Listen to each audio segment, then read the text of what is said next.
Hey, we're live, everybody. Excuse me. Dana only had to ask me once. Are we live? Are we live? Are we live? I only had to ask you once. I only did ask you once, actually. I didn't have to ask you at all, let's be honest. That's yes, that's true. You didn't have to ask me at all.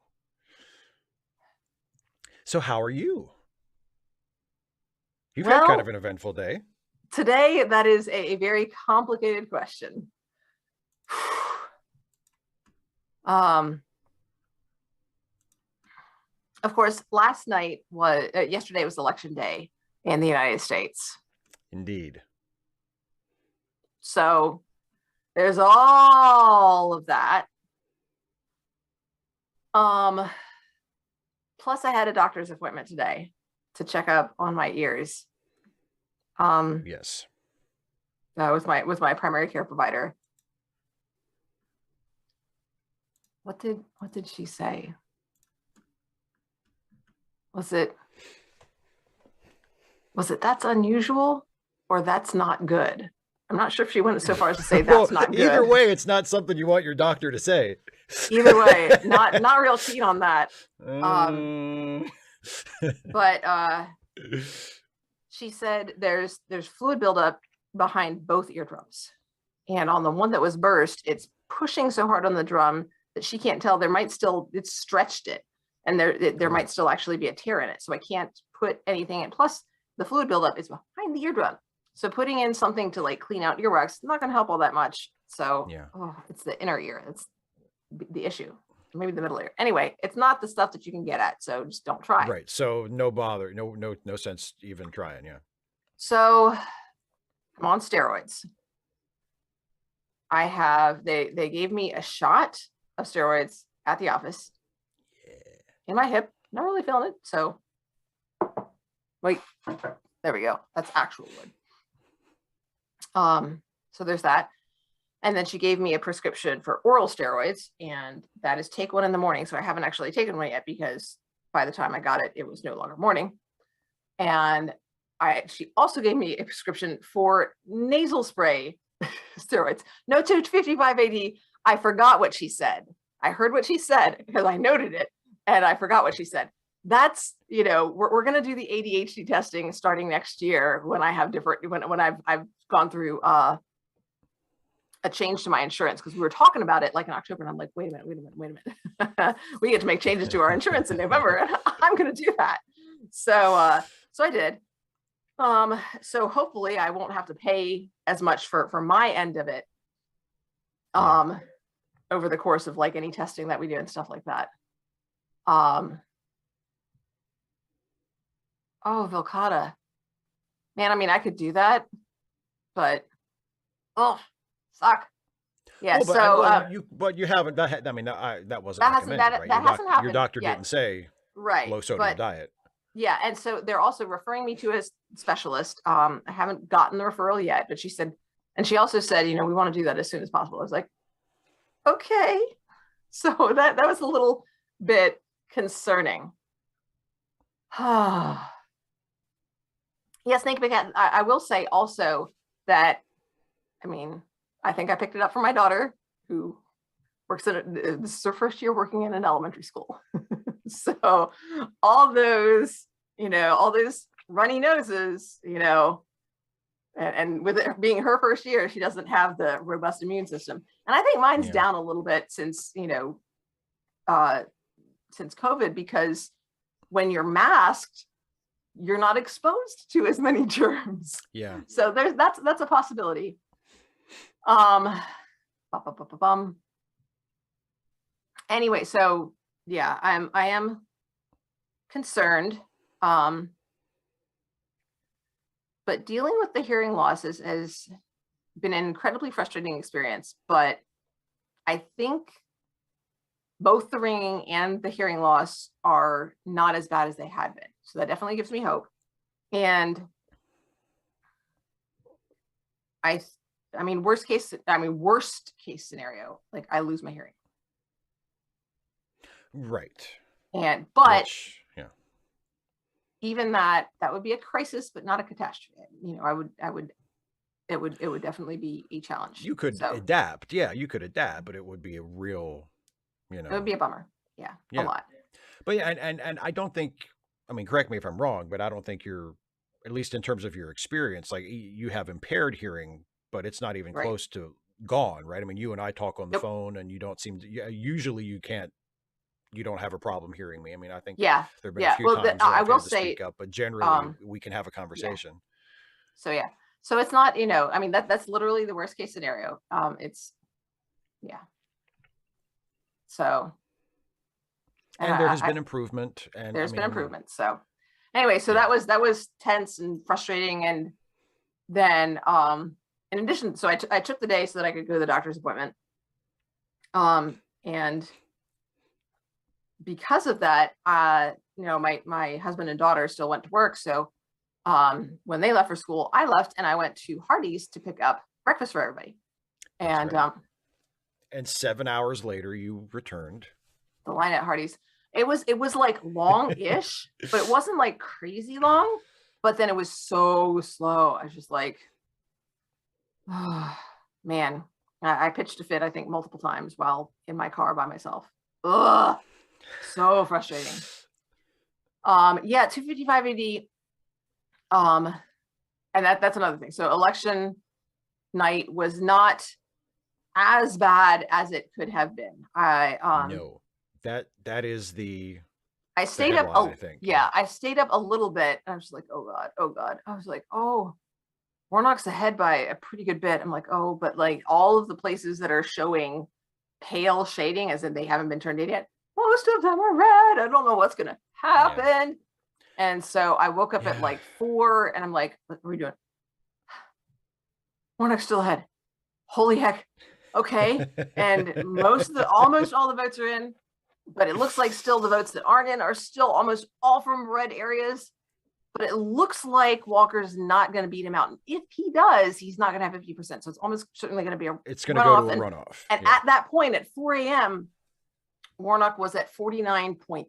I was like, he might still get to 50%. Yeah. He might still get, and he didn't, but there's a runoff. But ah. Oh, so, and Fetterman won. And Fetterman won in PA, which was wonderful. Yeah. Yes. And I mean, originally from PA, and he's just like, he's a big lug. Somebody on my Twitter, I saw on my Twitter feed, John Fetterman looks like a union made flesh. Like he is the embodiment of a union. And I'm just like, yeah, he sounds like it too. Oh golly. Yeah. Yeah. I went to bed last night at my usual time. And I think by the time I went to bed, I don't think it hadn't been officially called yet, but all signs were pointing to Wes Moore winning the governor's race here, which was not a surprise. I mean, he was widely predicted to win, and he did. He won easily. He won with like 60% of the vote. So I knew that was very probably going to happen. So I said, okay, I'm gonna take the good news and go to bed. And when I woke up this morning, I even sort of delayed checking results until I had been up for a little bit, because I was like, okay, just in case everything fucking collapsed last night, I'm just going to give myself a few minutes before that becomes my reality. And that didn't work for me. Yeah, I know. And I was pleasantly surprised that, there was no red wave, which is a great relief. So he just seems like an awesome, a really, enjoyable guy to spend time with. Yeah, he seems like, that's the thing of Fetterman. He seems like a good dude. I mean, yeah. And she doesn't even go here. Oh my goodness. And it's Dr. Oz. Yeah. Like, oh, just such a sleazeball. And I tell you what, did you see in the final days of the campaign, Oprah came out and endorsed Fetterman, and I was like, well, that's got to sting for old Dr. Oz. Yeah. And I mean, so Azalea Jane, that kind of hits in. I'm really disappointed that Marcus Flowers didn't flip our congressional seat for against Marjorie Taylor Greene, and everybody was saying it was impossible, but my heart was saying it could happen, and it's hard when your heart is like just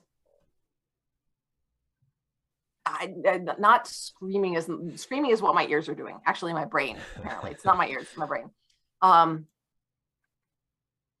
Wailing. My heart is wailing that he would be a really good representative. He's a great candidate. I'm just like, and we had a runoff. We had a Democratic runoff.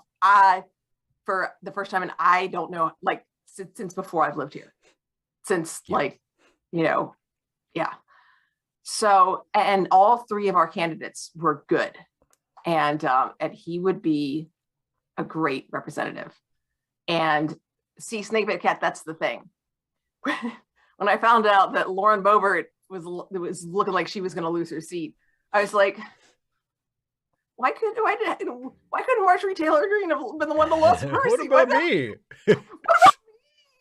Yeah, it definitely felt like that. Like I said, Marcus Flowers, I really, really wish. Oh, golly. Yeah. Well, and someone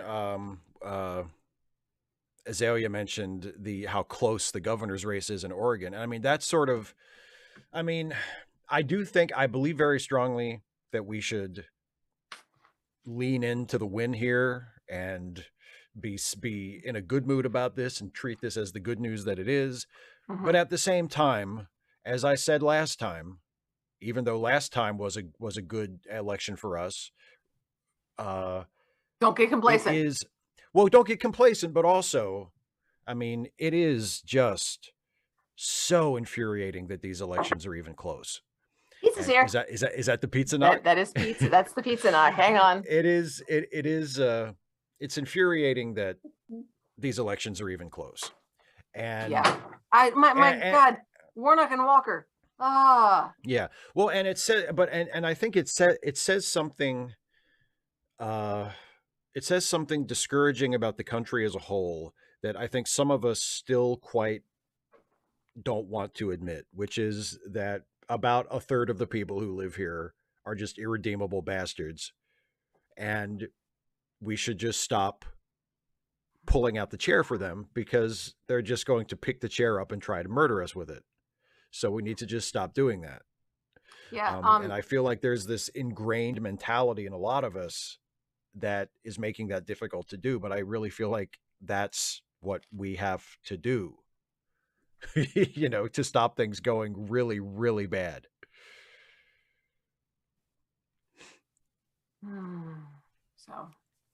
So. Yeah. But yeah. And then I had the opportunity. So my best friend teaches at Middle Tennessee State, and she typically teaches like literature composition. She's an English teacher, an instructor in their English department. And she this is the first year that some of her university students, I think she said these are juniors, and she's teaching a class specifically on teaching English for future teachers. So some of it's been on, teaching grammar in a way that, helps you understand how to teach grammar, things like that. As well as, how to speak and communicate clearly, things like that. And I got a chance to get together with them and, talk to them about, okay, so here's some things that I think you should consider as, prospective teachers as you're beginning. And it was really enjoyable. Even the preparation for it really made me think back on, is where I'm at now and what that means for new teachers. Yeah. So it was really interesting to do that. Yeah. I just want to, before we go on, I want to acknowledge Oasis posted a couple minutes ago, a member message in the chat says, "We owe the lack of a red wave to the young adult turnout." Yes, we do. They that Gen Z turnout. big. Yes. Thank you, yes. Gen Z. and also hi Dana, nice flag. So there you go. Yes, I do think So we should not be gliding past that. The young adult, the young voter turnout was a big deal yeah, this time, and did you yes. see some of those lines at university polls? Did you see any pictures? Um, I didn't actually see the pictures, but I know that that was a factor for sure. Yeah. Yeah. Yeah, I saw, I mean, just waiting in line, playing games on their phones, but waiting in line. So yeah, snake bit cat. Actually, that's come up a number of times on my Twitter feed. Not so much the residents of red states deserve what they can get, but a number of people saying, I'm doing what I can. Please don't just toss us out. Those are, we're in a minority and we need help in order to make this happen. And if you just if you abandon us, we'll never get anywhere. But with help, we can make a difference. And that's one of the things this morning. When I was looking at, well, how bad was that? I was like, we got more. So I looked into the history of elections, the recent history of elections in my congressional district. And I think Ballotpedia went back to had a fair amount of information back to like 2010. And in 2010, it was just Tom Graves. That was it. That was all. 2012, we had a write-in, who didn't win, obviously. Right. 2014, did we have a candidate that year? I don't remember if we did. I think 2014 we had it was 2012, 2014, 2016 we had a candidate. Didn't even have a picture. 2018, was that Marjorie's first year? No, Marjorie didn't run until 2020. That's right. Marjorie ran, yeah. Okay. So we had a candidate. And yeah. Go ahead. Yeah, had a candidate, and then who got slightly more of the vote, and they got about 22%. And then Graves retired. Marjorie Taylor Greene ran to replace him against Kevin Van Alstall, and he and his family were targeted enough that he dropped out of the race, and she won. And this year, not only, and he got, I think, 25% of the vote. So it went up a little bit. So like each year it's been a little bit more and a little bit more and a little bit more.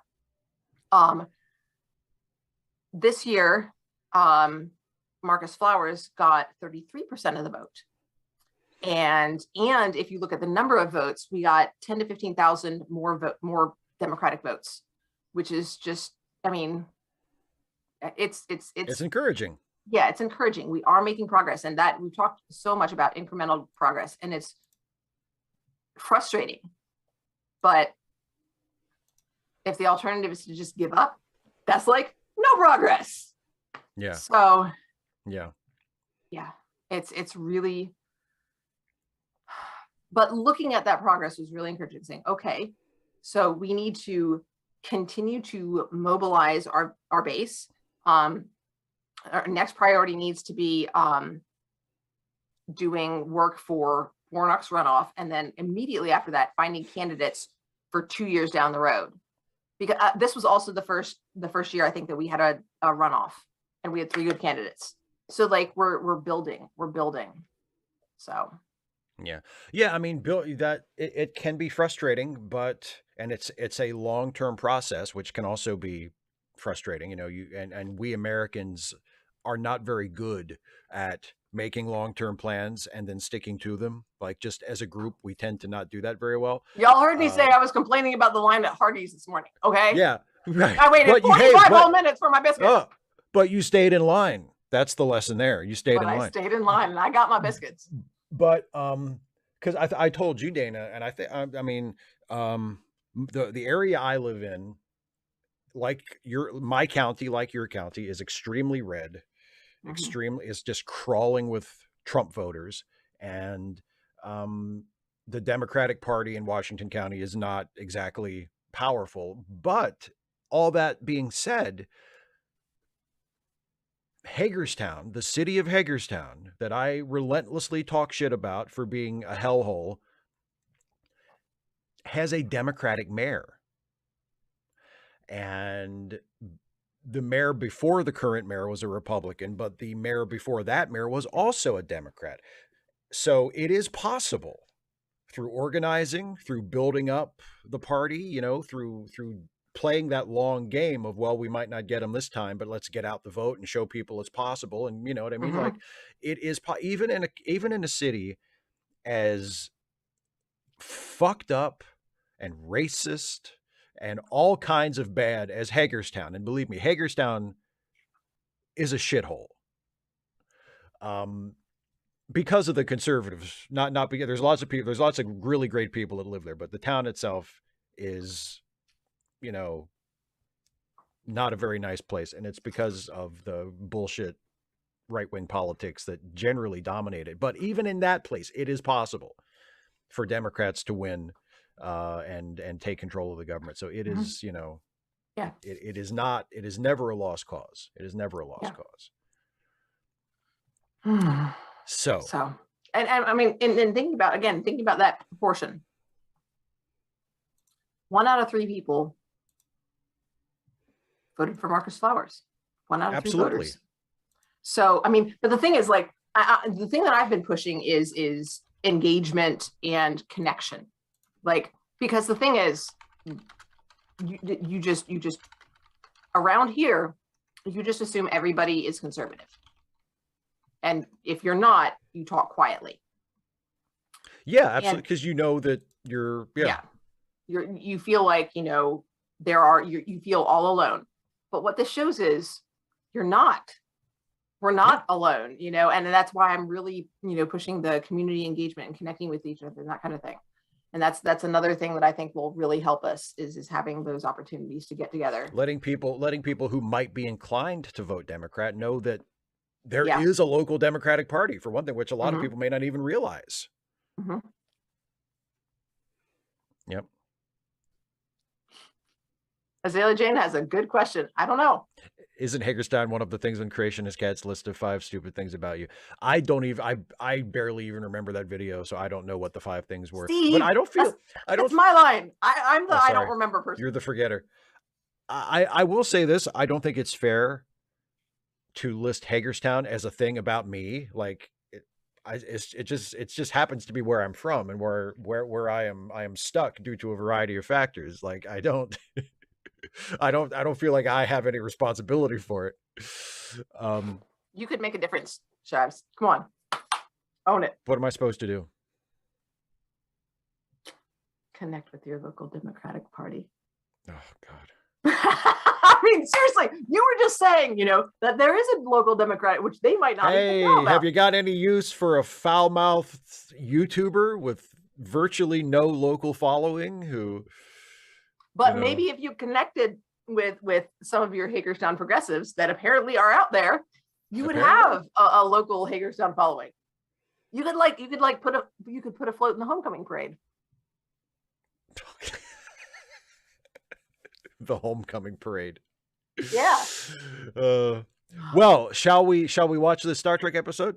Let's watch Star Trek. Let's watch Star Trek. So I haven't even mentioned it yet, but hopefully people know this already from seeing the title of the stream. But we are watching season 3, episode 23 of Deep Space Nine, Family Business. So if you have not already done so, go ahead and queue it up. If you're watching on Paramount Plus, make sure if there's like an ad or a Paramount Plus logo beforehand, make sure you play through all of that and you get to the actual episode and pause it on 0. And we will begin as soon as Dana says what she's going to say. Yes. Matt, I will point out that DS9 is Star Trek. I mean, I said we're watching Star Trek, but DS9 is a type of Star Trek. Yes, indeed. And we're watching it momentarily. So thank you for your patience, Matt. But yes, we will be watching it very soon. Yeah.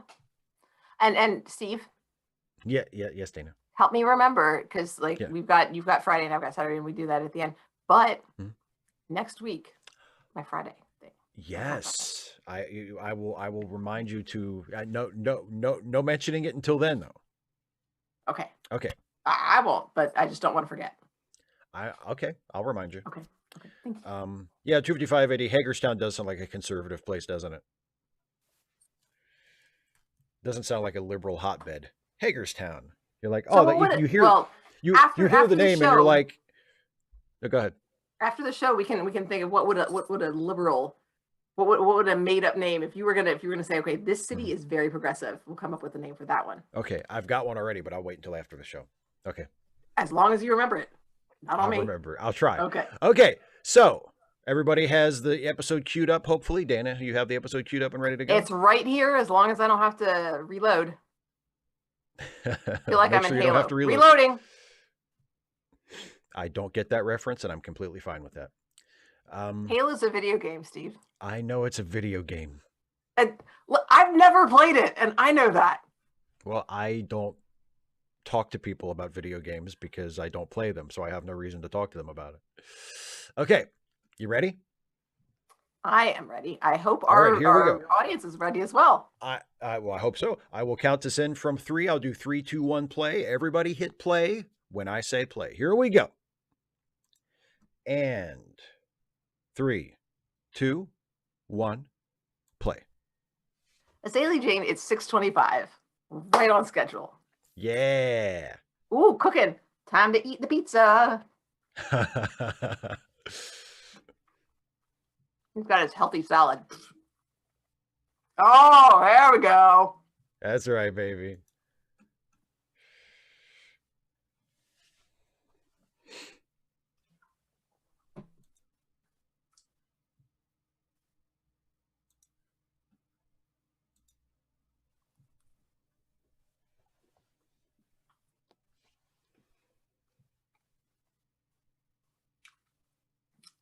Do you like pepper in your pepper kush?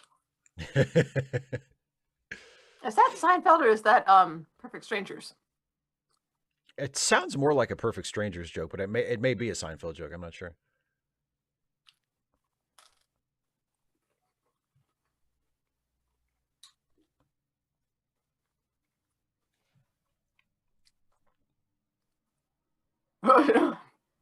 Don't rush me.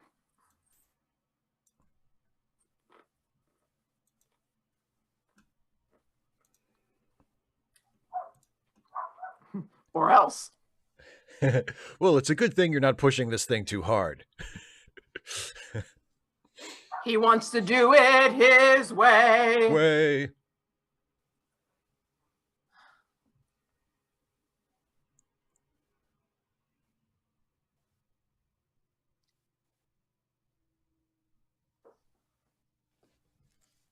Good. Thank you.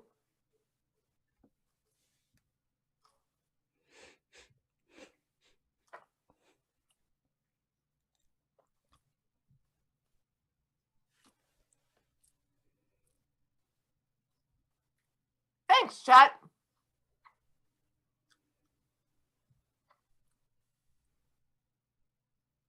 It's the end of the world. Bringing civilization as we know it. Man.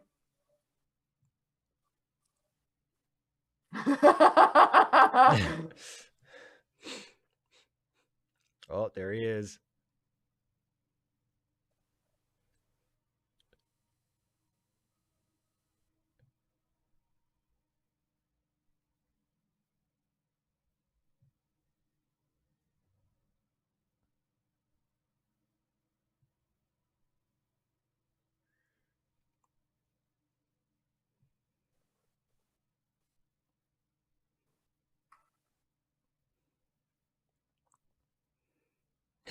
Azalea Jane, is that a slippery slope fallacy or just like a tantrum? One person joins Starfleet. Pretty soon all people will join Starfleet. They'll just take anybody. I mean, apparently they kind of will. I don't know what Brent Fakah means, but okay. He said it in the show. Brunt FCA. Brunt is his name. FCA is the agency that he works for. Oh, that's hilarious because in high school, it means the Fellowship of Christian Athletes, which is a very different organization. I think the Ferengi organization is better. I wouldn't know. I would bet they have a deeply rooted misogyny in common. Yes, But do they offer free donuts if you show up? The Ferengi? Oh, well, obviously the Ferengi aren't going to offer free donuts. No, of course not. Well, there's that. There's a, I can't remember. I think it's actually in this episode. I was going to say something, but I think I'll keep my mouth shut. But I think in this episode, there are some scenes that demonstrate exactly exactly why the Ferengi would never give away free donuts at a function.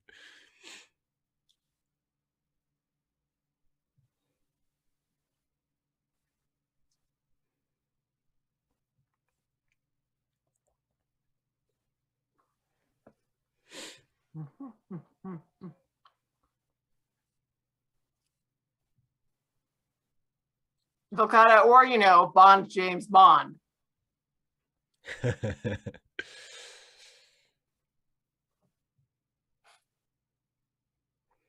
Don't ever go against the family.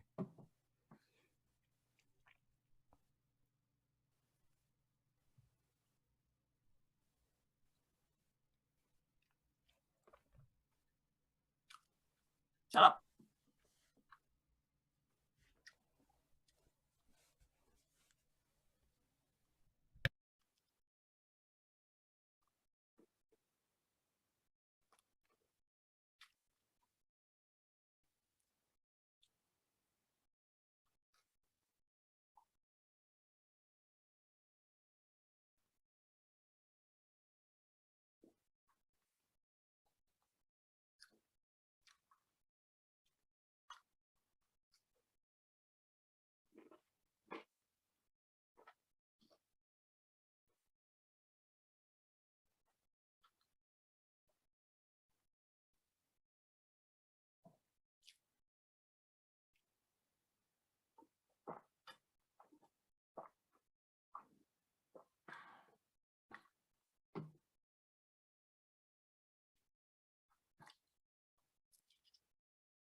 Yeah, 255 80. I think you could say the Ferengi definitely aren't libertarians.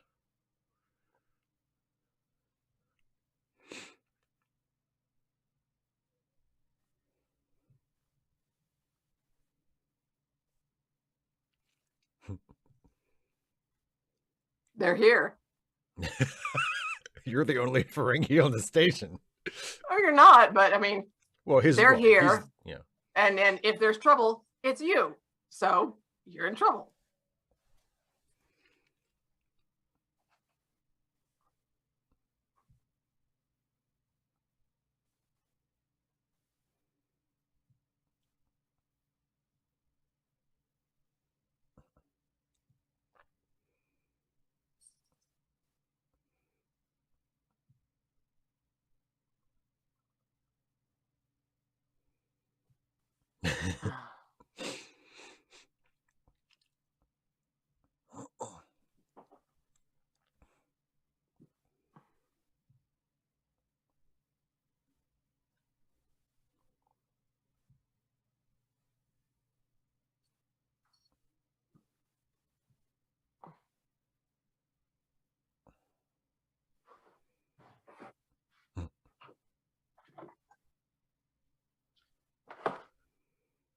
OMG.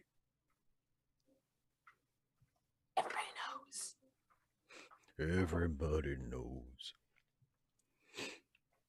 I'm watching and listening, but I think my earbud won't stay in. I'm going to try to find a smaller Oh no. plug. Okay. I think it's getting pushed out because I know I had multiples, but that's not it. I've used this size for so long that I mean, Yeah. ultimately, if I need to, I can just listen through the one earbud, but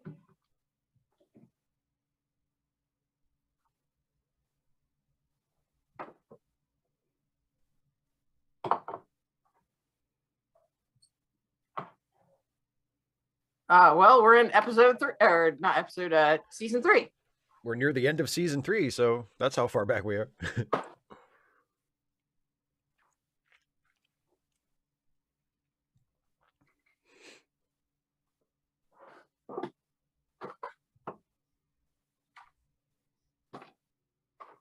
Ha.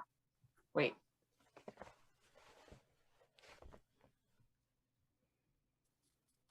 No, that's not done.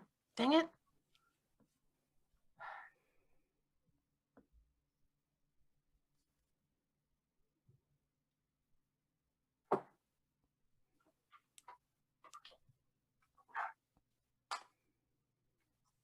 Ooh. Yeah. Rom. Your mama's boy. Help, help, help.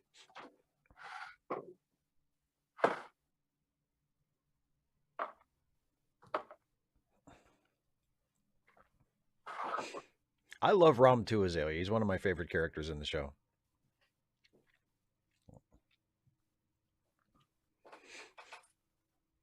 He is also a lug, but Fetterman's smarter. That's not saying much, though. It's a low bar Well, cross. Rom has hidden depths.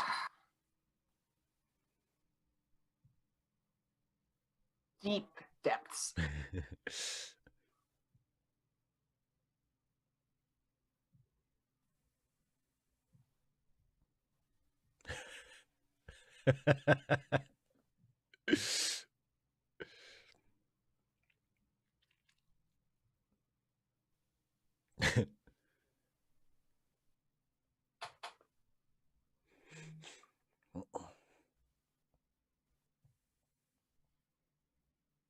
Oh.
I'm really noticing her ears.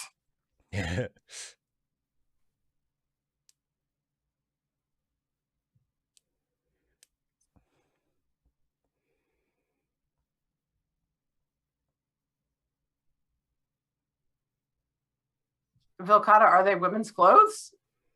Or, I mean, is she just wearing clothes? Like a curtain. Well, just like a man's jacket, like a shirt. Yeah.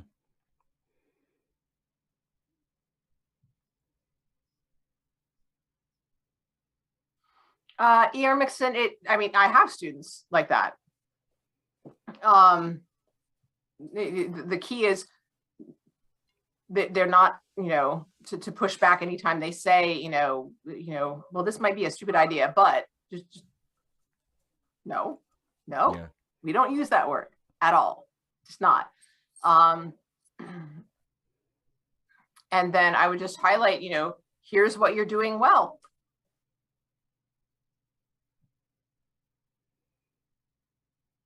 And honestly, Mixon, by the time students are in high school, any sort of innate smartness, or ability is typically based on practice and what they've been exposed to and how much they practiced it, not on innate ability, barring severe disabilities.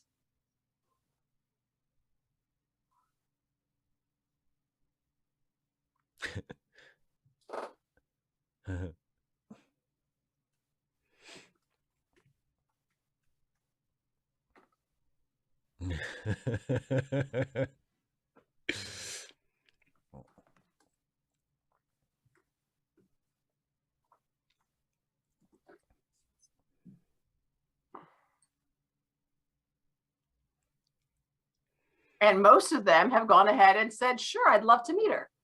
Yeah. Except you.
Hill is or Stevie, I guess you could tell me, is Cassidy the mom's name?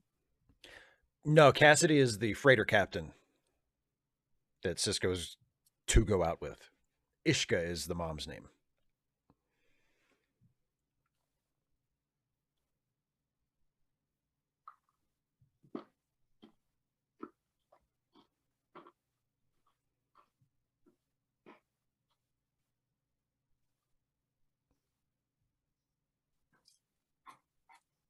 Ackman,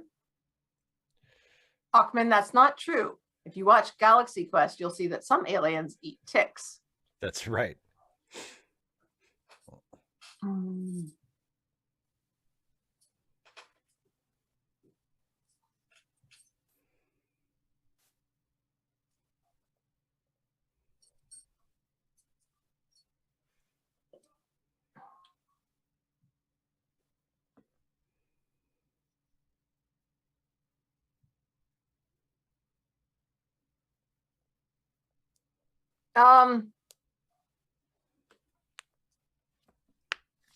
I think I don't know that I've ever. I don't think it's well done. It's an attempt at being clever, but it doesn't.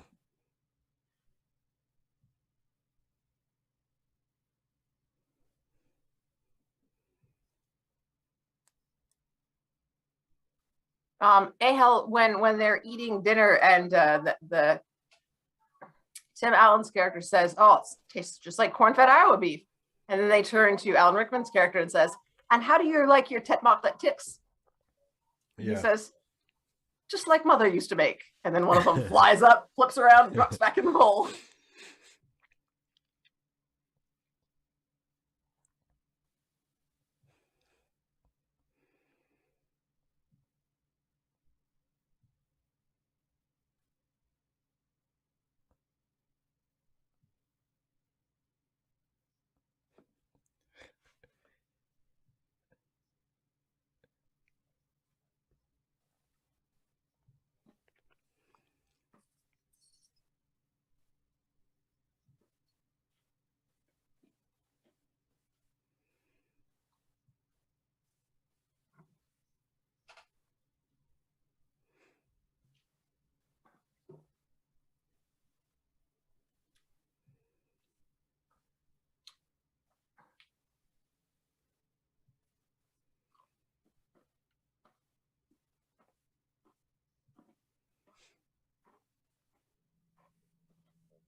I really don't understand why she is saying she can't.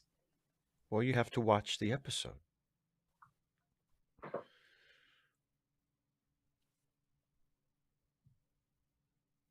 Yeah, Philip, I really wasn't sure, but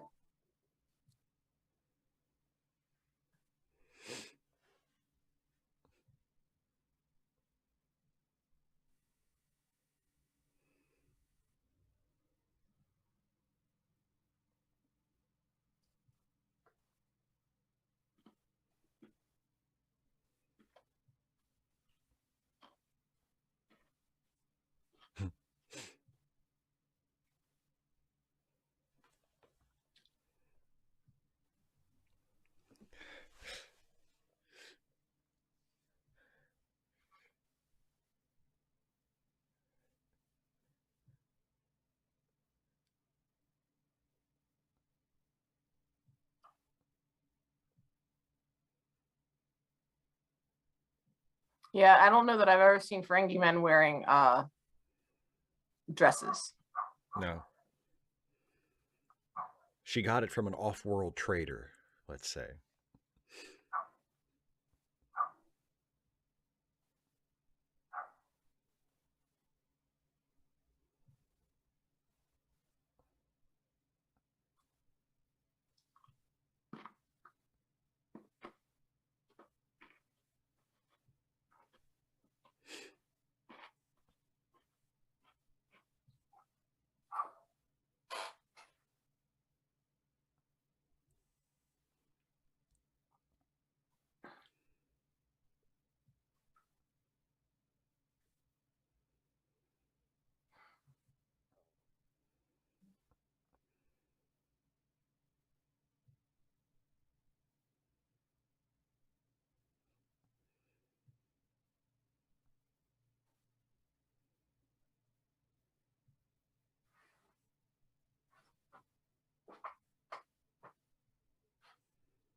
No, that's not what a confession is. Confession is saying you did it. You could easily go for the angle that confessing is pride.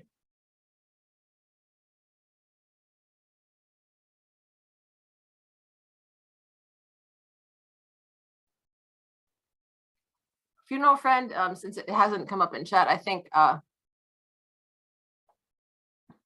I think a lot of it's because they fall in line with anti-Semitic stereotypes.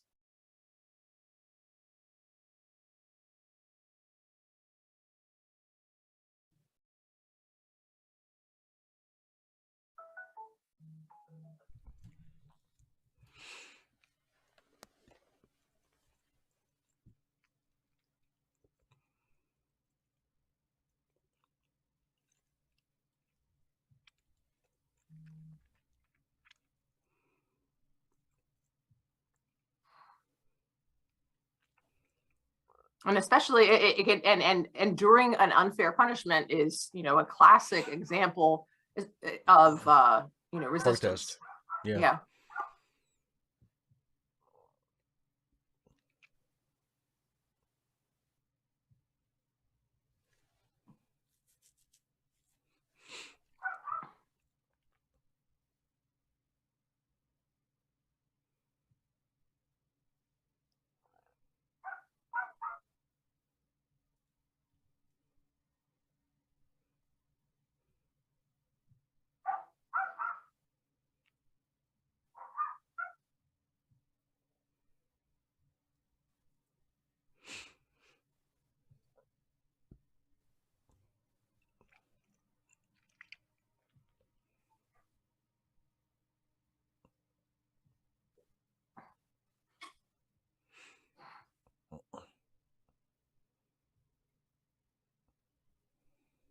Yeah. What do you mean by this? Yeah. Ishka or Cassidy? Or both? Or both. Yeah.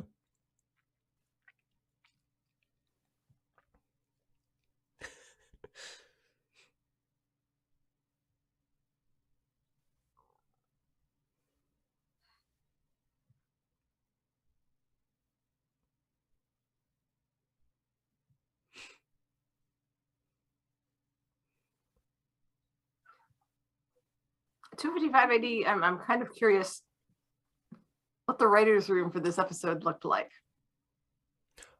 I'm almost positive it was all men. Yeah, I'm not surprised. There are only a handful of women writers in Star Trek in this era. It's a nice attempt. And that's not nothing, but you can tell.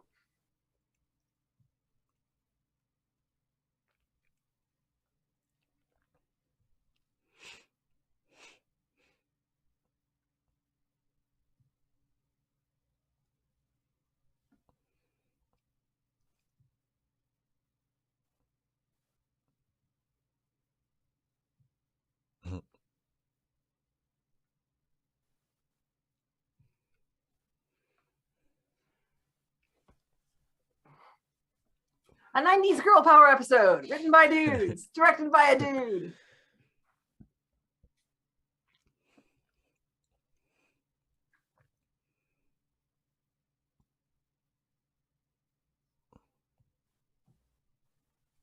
No, of course not.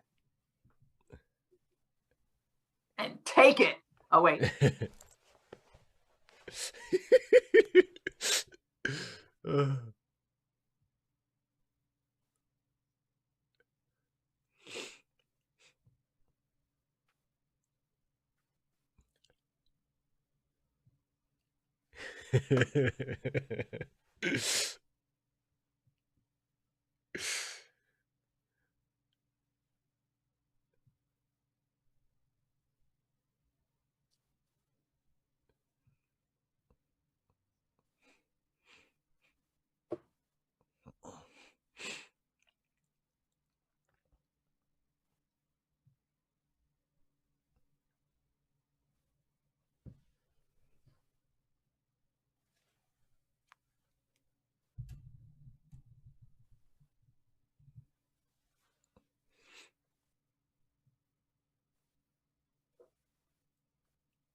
Uh-oh.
Yeah, yeah, that's a great example. Cracon. Cracon?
Tim, I think that would be great for Deep Space Nine. I don't really care about Voyager being in HD. Although I would say, yeah, put Voyager in HD too because I use screen caps for my videos.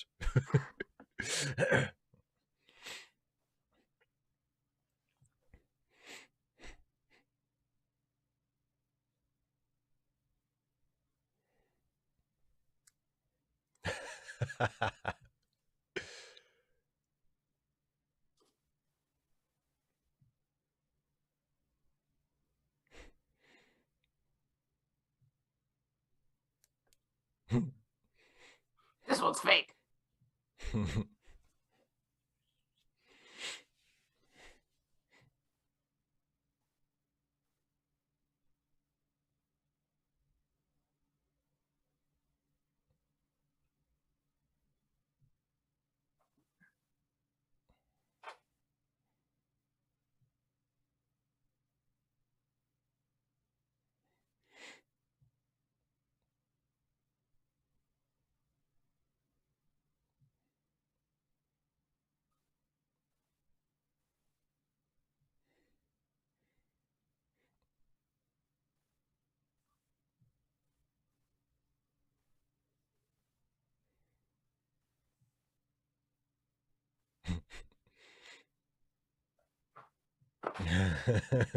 Wrong. Oh, no, no, no, no, no, no, no, no, no. There's always a choice.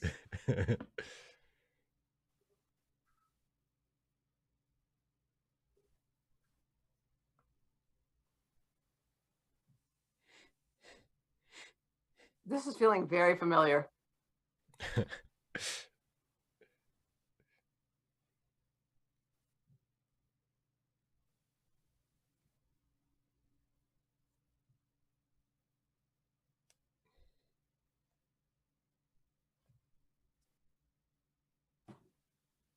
That's okay, David Corton. If you have access to it, you can catch up on it later. Exactly.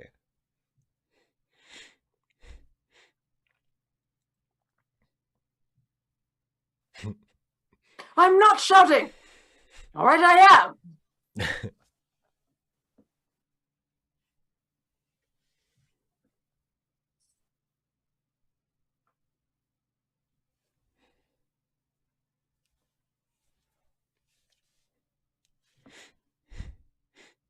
We'll see you, Snake Bit Cat. Take care.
We're watching the show, Tim. I'm going to answer your Picard question. I just want to wait till the episode's over.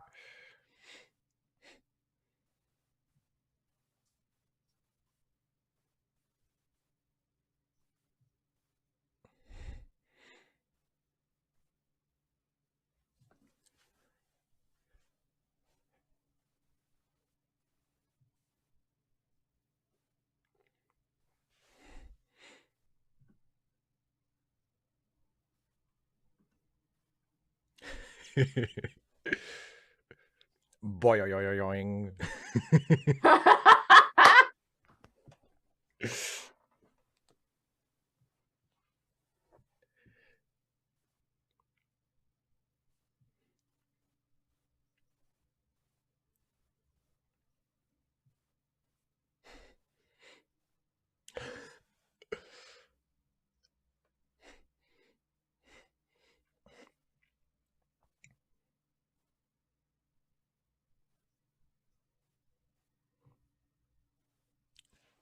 So this is why you picked this one. No, I picked it for the Ferengi stuff, but I mean, Mm-hmm. Okay.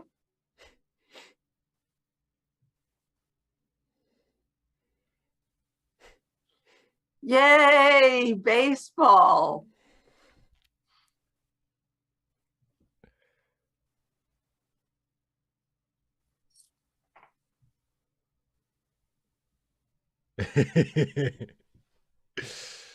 Ah. so Jake was just standing over there watching them like a creep the whole time.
I'm really curious why she continues to robe in private, given that it's not comfortable for her.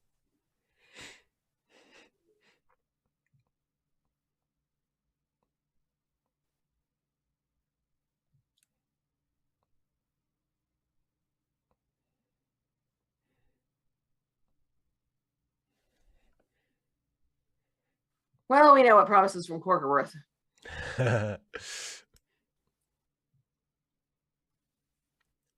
Come on, Rom. Here, boy.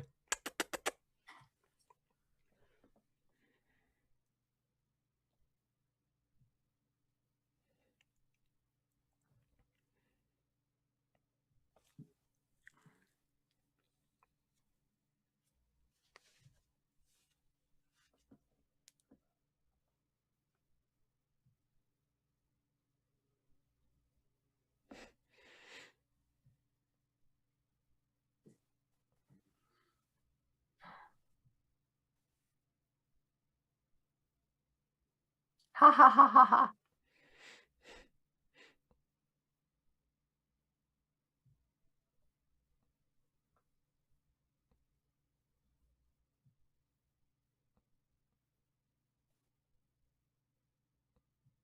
Never pay for a promise, Kane.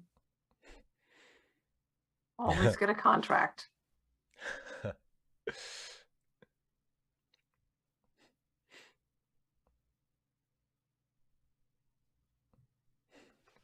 The end. Dun, dun, dun.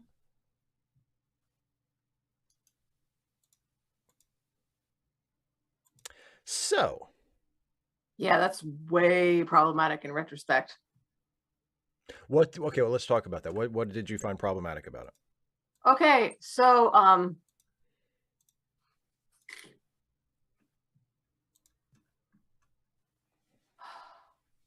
Jake finds somebody that he thinks his dad'll be into.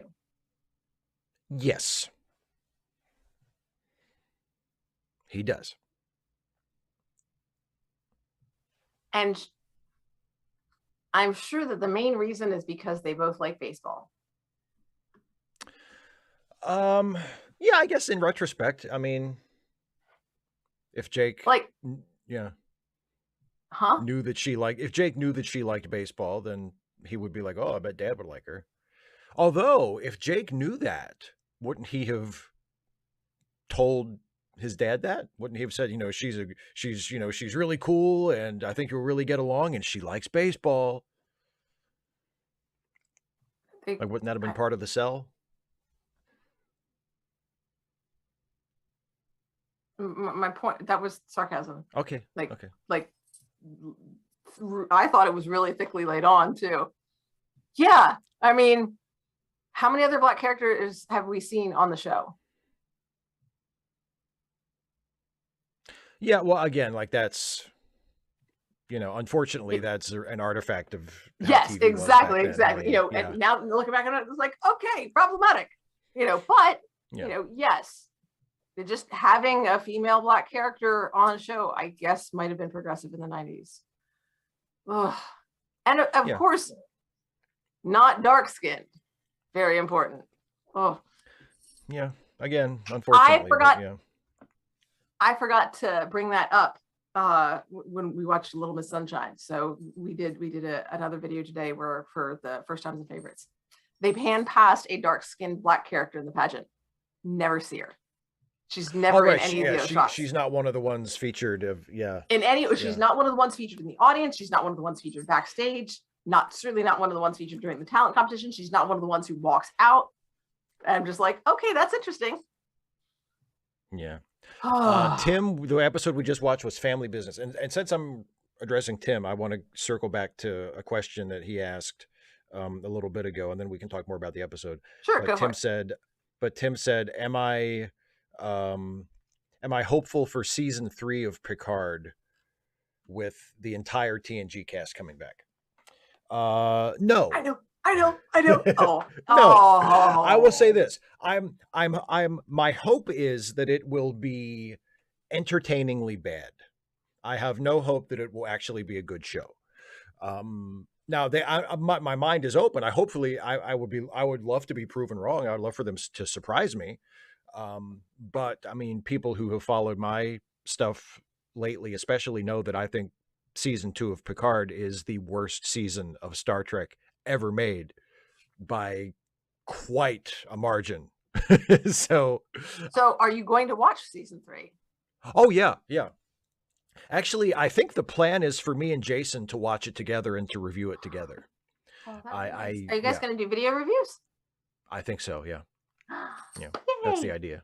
We haven't worked out exactly how that's going to work. I don't know if we're going to like hold off on watching the episodes until we can watch them together and then review it, or if we're just going to watch them and then come together and do like a discussion. A discussion. I'm not sure exactly how we're going to do, but yeah, the idea is that Jason and I are going to be watching and reviewing it together.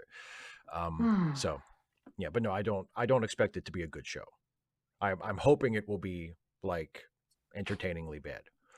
So, but anyway, yeah. So what did you think of the, I think you mentioned closer toward the beginning, you thought that some of the satirical stuff was not as clever as it was trying to be, something like that. Yeah. It seems to be, making statements about, the way that patriarchy works. And I mean, having not seen TNG, A, I don't know, and B, I really don't care why they do. It's appropriate for them not to wear clothes. Really don't care. Skeptical that it makes sense at all.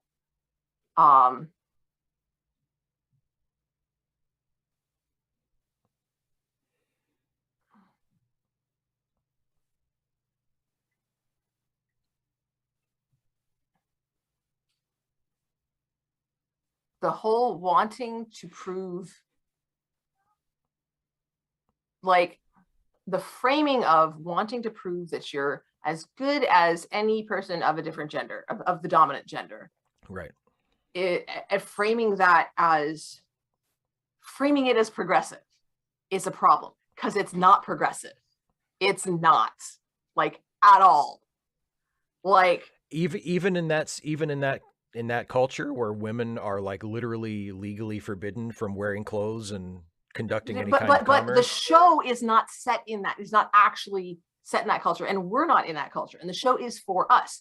So what would be appropriate for it to actually be progressive would be to show respect for that smidgen of progress while still framing it as still like her attitude is still very regressive. It's still very patriarchal, like having to act like a man in order to show your value. Now, and because if she was just like, it never comes out and says, she says, I'm just doing this. I'm doing this because I really enjoy it and I'm good at it. I'm good at it because I enjoy it. And because I enjoy it, I pursue it and I'm interested in it. And that has made me good at it. She never talks about doing it because she wants to. It's not in there. What she wants doesn't matter. Guess what? Patriarchy. I mean, it's just, there's no framing of her views as still very regressive. It's just, yay, progress. And while that is, I mean, we've talked a lot about incrementalism, but part of continuing to make progress is, like we've said, not being satisfied with the smidgen that we've got and continuing to look ahead as we acknowledge where we've come from and the progress that we have made. And it didn't do that. Well, I think for me, I mean, I don't disagree with anything that you just said necessarily. And, you know, I do think that to the extent that the episode makes like a feminist argument, it is kind of, you know, girl power feminism. Yeah. But there's also, it's not, I don't think that's the only thing that it's trying to accomplish satirically. Okay. I think it's also, it's making fun of the men and the prevailing male attitude among the Ferengi, which is that they're so threatened by the idea of women being as good as they are at something that their women aren't even allowed to leave the house. You know what I mean? Like, and I think the satire there is that real life conservative men are, in their hearts of hearts, are probably not all that far off from that. You know what I mean? Like, so strongly. Like there. Well, let me finish, and then you can tell me why I'm wrong. There, I mean, because there is an attitude among right-wing men that is extreme. That even to this day, even though some of them try to argue that, you know, they don't feel this way, I think their actions and the policies they support suggest otherwise. That still believe that a woman's place is in the home, and that they should be a wife and a mom, and that's it. And the Ferengi society has the identical view, just taken to an absurd extreme, where they believe all of those things, but they also believe, and also you shouldn't be allowed to wear clothes, you shouldn't be allowed to conduct commerce, you shouldn't be allowed to leave the house, you shouldn't be allowed to talk to a man who is not a member of your family. Like, you know, it's satirizing that sort. But yeah, go ahead. Tell me what I'm wrong about. That posits the idea that the reason for all of this, that what they in their heart of hearts, they're threatened by women's potential for power. And that's not the conservative paradigm. Well, maybe that's not the underlying cause, but I do think that's part of the thing. I mean, I do think they are. No. Yes, absolutely they are. You seriously don't think that conservative men are threatened by the prospect of women gaining more political power? No. Okay. They are. We disagree really hard on that. Yes, we do. Conservative men aren't threatened by the prospect of women gaining political power. They are threatened by the not even threatened. The belief, the misogynistic patriarchal belief, is that women don't know what the hell they're doing outside of the home, and that they're going, if they're given, not earned, of course, they're given political power, they'll screw things up. And that because of their, you know, because it's not in their nature, this sort of leadership, it's not natural. And so, you know, that there will be problems with it. And they're honestly, so they are, it's not so much that they're threatened, but that they're concerned that women will do a bad job because that's not in their nature and they're not good at it. And that is they honestly don't feel threatened. Misogynists do not feel threatened by women. They feel they are worried about what women will do, but it's not because, oh, women have too much power and they're going to exert it successfully to oust us or to use it against us in a conscious manner. It is a lack of belief in women's capabilities that drives it. Additionally, please. Presenting this as comedic when it is a very serious issue encourages us to not take patriarchy and patriarchal values as a serious threat, as a serious problem, which it is. Okay. I think that can be the case. I don't know if that's necessarily the case here. And also, I think our disagreement is just the result of putting too fine a point on the word threatened. I mean, like, because it sounds a little bit like, you know, and I know this isn't the point you're trying to make, but it reminded me of, like, you know, when homophobic people say, oh, homophobia means you're afraid of gay people, but I'm not afraid of them. You know, it's like, I don't necessarily think that conservative men need to feel threatened. They did, though. They clearly felt afraid in this episode. That's what it showed. Yes, but I think that's a satirization of the attitudes of conservative men. I don't think it necessarily requires that they consciously feel threatened by the prospect of women gaining political power. I think they act as though they regard that as a threat nonetheless, whether it's because they genuinely think they're incompetent and they can't be trusted with power or not, you know. Kraken, and I'm sorry if I'm, you know, mangling your username. That's throughout, you know, centuries.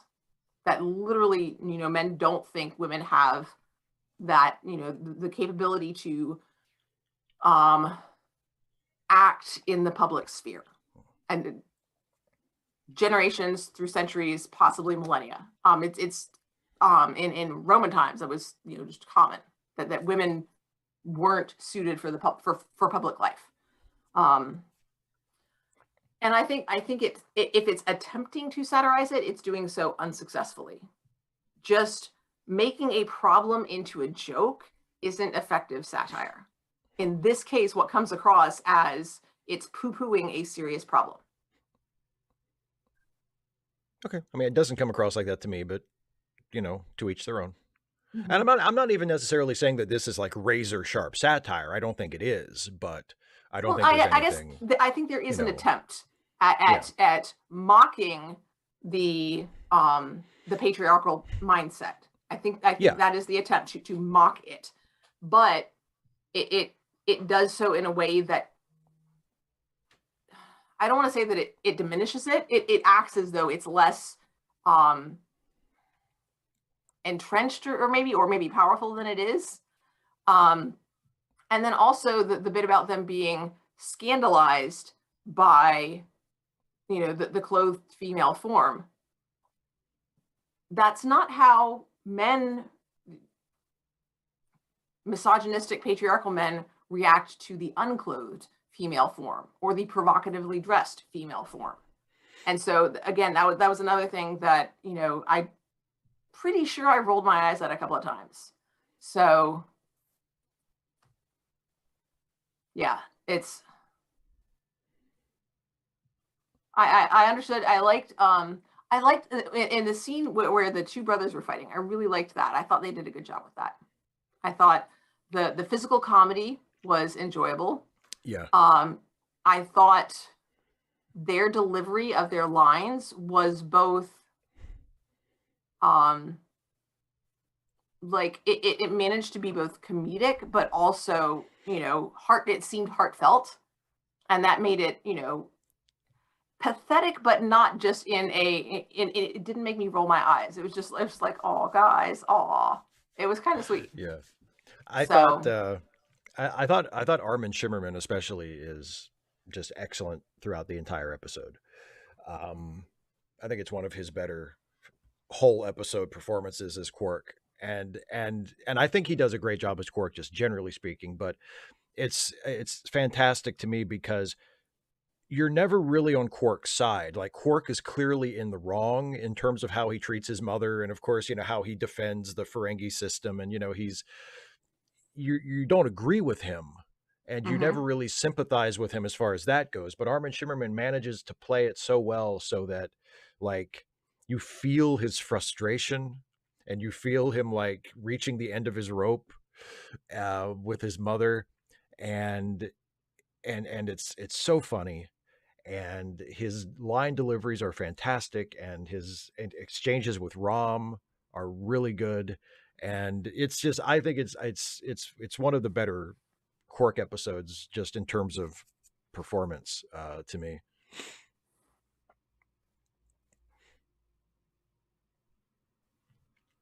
Yeah, Azalea, I don't know. See, I don't know. I don't think they. I don't think the over the top misogyny of the Ferengi is a problem, because I think the Ferengi, for the most part, especially the way they're handled in Deep Space Nine, are a joke, and I think that's Yeah, what they're I, supposed to I would be. agree there. They're ridiculous. Well, and I think that's the intention. Like I don't think Yeah, like I think one of the smart things that the writers of Deep Space Nine did when they took on the Ferengi as like a part of their show after TNG had introduced them and hadn't really ever done anything too interesting with them. Like they tried to make the Ferengi into a serious threat in season one, and it just didn't work at all.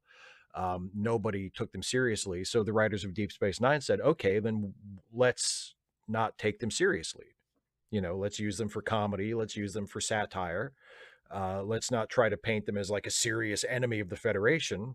Let's make them a joke. And they did. And I think that's what saved them, you know? To me, their over the top misogyny is part of the joke. And the over the top misogyny is there because it is also present in the group of real yeah. people that the Ferengi are making fun of. So, Oh, I thought you were going to say it was there because it was there on TNG, and that well, I it's think there in that goes TNG, in. but That goes with what Azalea Jane was saying about TNG having kind of painted themselves into a corner. yeah, it's, I just, I, yeah, DS9 yeah. had to pull from that.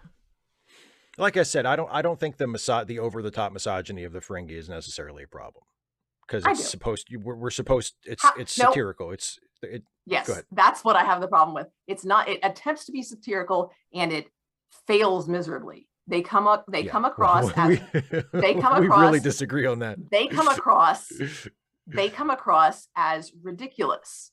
And when you take a real serious problem and just treat it as ridiculous funsies, then that's a problem. Okay, and like I say, I mean, I think it depends on how it's done. I don't think it's always a problem automatically. I I mean, don't think it's a problem automatically. I think this was done poorly. And okay, I haven't seen an we episode in which the humor did not detract from the humor made me feel more the seriousness of the real problem. Instead, it made me feel like it was brushing it off. okay, yeah, we disagree, but that's okay.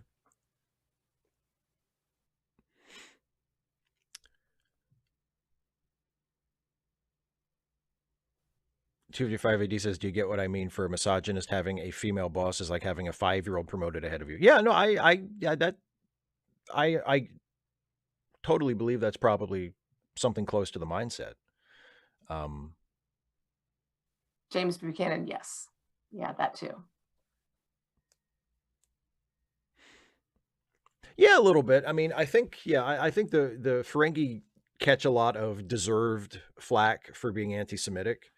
Um, and I think most of that was probably unintentional on the part of the creators, Yeah, but still it's there, it's there. and you can't But really deny it. But and yeah, I'm wondering if not wanting to come across as anti-Arab was a reason for pulling them into a more comic role as opposed to making them dangerous, yeah. given some Well, of the cultural similarities there. And also well, I'll make this point really quick and then we can do Wordle. Okay. Um, at the time this show was being made, most of the first of all, Islamophobia was not nearly as prevalent as it is now post 9/11. And most of the Islamophobic depictions that you would see in the 90s were basically reducing Islamic people and specifically Arab people to terrorists. Yeah. You know, and it wasn't really it wasn't really tied with cultural things or their financial practices or, you know, how they treat their holy scriptures. Like none of that was really a part of it. So, I mean, I don't think you're completely wrong to notice those things and to say you know, like with modern eyes, you can maybe read it as Islamophobic, but I think that most of that is probably accidental. Yeah. Well, I mean, like you know. some of the concerns about them being Jewish caricatures as well, Yeah, unintentional. yeah. So it may not have been not have been a deliberate attempt of saying, oh, we're being Islamophobic, let's move away from that. But it may have, you know, doing that for other reasons may have prevented them from going full on into like major problem territory. Yeah. And I do think also, I mean, writers were aware of concerns about the Ferengi coming across as anti-Semitic at the time. Like this isn't just something that people thought of 5 years ago. I mean, there were people noticed pretty quick that the Ferengi resembled some anti-Semitic tropes, and they were like, you know. So I think there was an awareness of it from the writers as the show was being made. 255 AD. I'm not sure who they're which group you're referring to with that particular plural pronoun. Pronoun trouble. Is it wabbit season or is it duck season? Or is it duck season? No, Tim, you're not nuts. I mean, I think it's perfectly fine if you watched a movie that I think is terrible and you thought it was good. I mean, I all the time. Dana and I had an experience kind of like that this morning. We watched a movie together for a video that's going to be on her channel in a few weeks, and it's a movie I really love, and Dana didn't like. So I didn't, you know, I didn't like it. I will say I didn't think it was terrible. I got through it, man. I got through it. you sat through it, but no, it doesn't mean you're nuts. We have a very different opinion. Mm-hmm. I think Star Trek Nemesis is terrible. And you think Moulin Rouge is terrible? I think Moulin Rouge is even worse than Star Trek Nemesis. I think Moulin Rouge is one of the worst films I've ever seen. But yeah, you know, it doesn't mean that you're nuts. We just see it very differently. Azalea, pronouns like the word it are words that can be used to replace any of a number of nouns, so that, and this helps they become, because they're so common, these are words much like articles that we sort of elide past, and the repetition does not strike us and pull focus from the overall meaning of the text. So, all right, shall we play Wordle? Wordle, yes. Let's play Wordle. If you've done it, no hints. But if you haven't done today's Wordle, you can help us out in the chat, and we'll do a team effort. Yeah, and it's fun. So yes, and as always, Dana is not seeing the Wordle board. Dana is going by my description of it, and stuff that whatever help in the chat, and whatever help we get in the chat. So yes, here we go. Today's Wordle, and shall we start with the traditional starter word? Yes, heart. Heart. Heart gives us. Azalea, see, this is how I know that you are a very with it person, because you didn't say SJW, which was, you know, earlier. That is fallen out of fashion. I know. Yeah. And Steve, we're the olds now. Do you remember PC? Oh yes, the PC police. Political correctness gone mad. Now we're a woke mob. We're not police anymore, because you know us liberals. Oh, we hate them polices.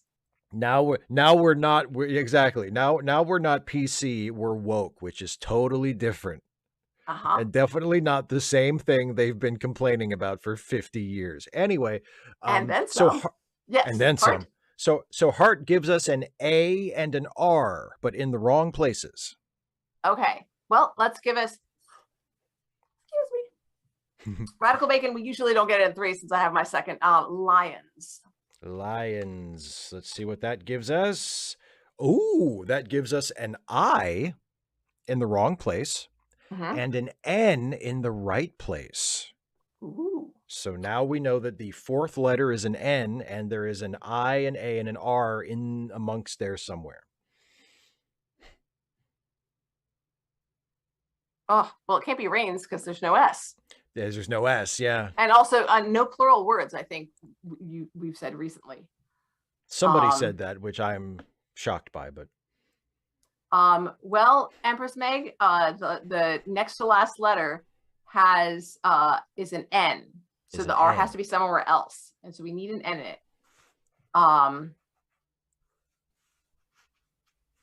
Can we do rain and then would another letter at the end work? Yeah, rainy. There you go. That rainy. Fulfills it. Ooh. Rainy, because we got 4 letters, R-A-I-N. And even if that's not it, hopefully that'll tell us something. Yeah, let's go for it. All right, let's try rainy. R-A-I-N-Y. Maybe we can tie radical bacon. That's it. 3 tries. Yes, I didn't think it was rainy. Yay! How about Thanks, that? Yay! That's a yes. Y'all, we make Look such a that. good team. And I mean, we are still undefeated, by the way. Woo-woo! Not to tempt fate, but. Bye, Tim. Thanks for coming. Thanks for stopping by, Tim. I hope. Yeah, I hope you make it for a few more of these. It was good to have you. Yay! And speaking of wrapping up, don't forget charitylinks.page linked down in the description. It's always good to help people. Yes, it is. And also, before we wrap up, of course, customarily we promote stuff. I promote your YouTube channel. Yes. Which I believe has a special day coming up that you have a special event planned for. So let's go chronologically though, because you have something cool coming up before I do. And that is this week's Ask Away, for which I haven't yet submitted a question, but I have some, I don't have question ideas, but I know some of the phrasing that I might choose from. Yes, because you have decided, you have taken it upon yourself to use your ask questions to compel me to pronounce childish non-profanity. Minced oaths. Makes it sound so much cooler than it actually is. I know. But yeah, so that's Friday you should be used to that, Steve. I mean, you do uncool stuff all the time. Wow. Wow. So this Friday is another Ask Away. So if you are a patron or a member of my channel, you can submit your question for Ask Away ahead of time. You have until right before showtime on Friday at 6 p.m. Eastern to submit your question. So if you want to, please do so. And also, if you want to support my channel, please become a patron at patreon.com/SteveShives or become a member by clicking the join button. I would really appreciate it.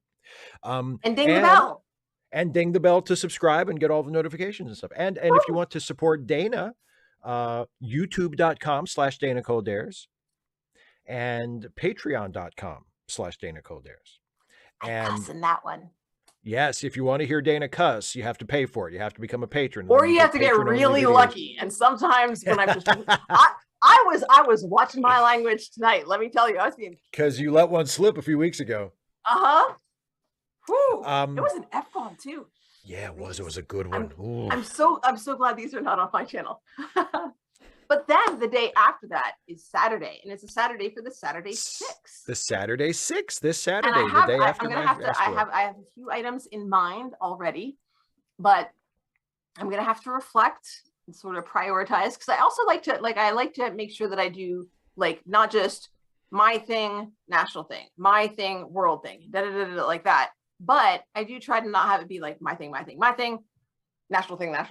So I try to mix it up a little bit. So I'm going to sort of see what goes where, see if I can get pictures or anything like that. So Kane, see, exactly. You are one of the lucky ones.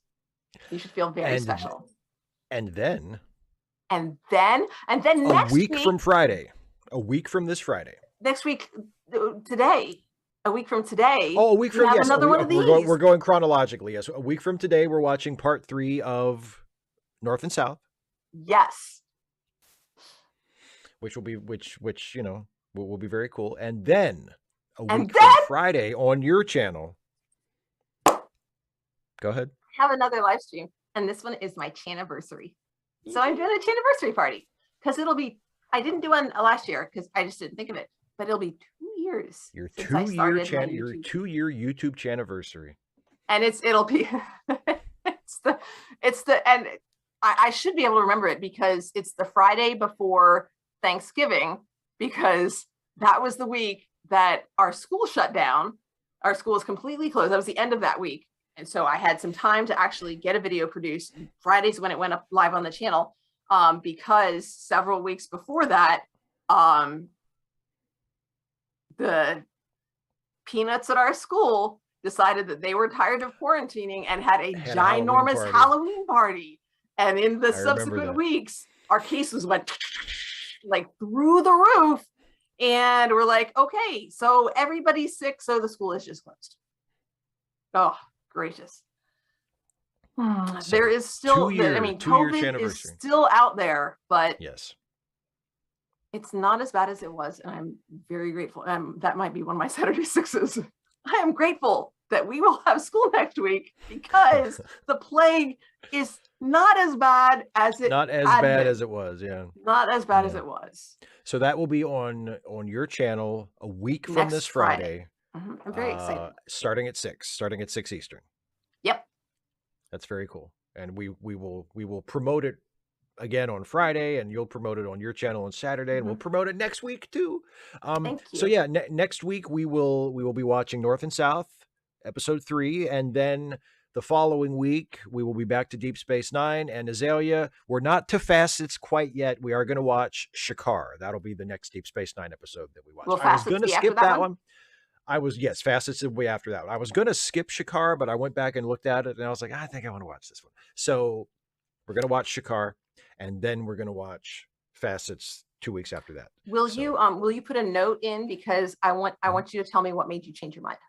Not now, obviously, but I think in the intro to the episode, I think that'll, or before it or afterwards. Once I've had a chance, kind of like we did with some of the music that we listened to. So that's right. Oh, Azalea disapproves of your choice, BT Dubs.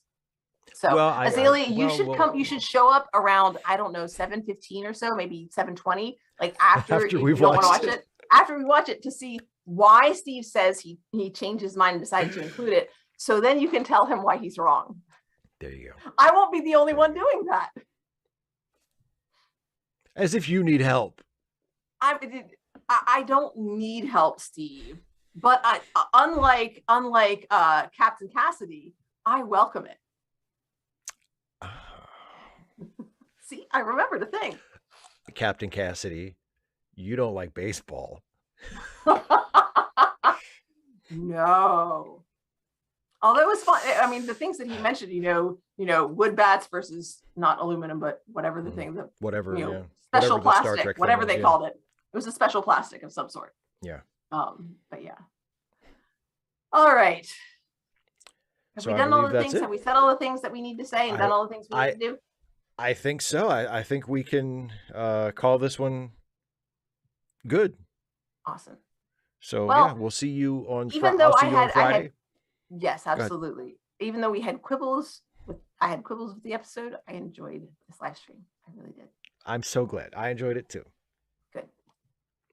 So I'll see everybody Friday for Ask Away. Dana will see everybody Saturday on Dana's channel for Saturday 6. And then we'll both see you right back here next week for part 3 of North and South. Bye, everybody. Have a good night. Thanks.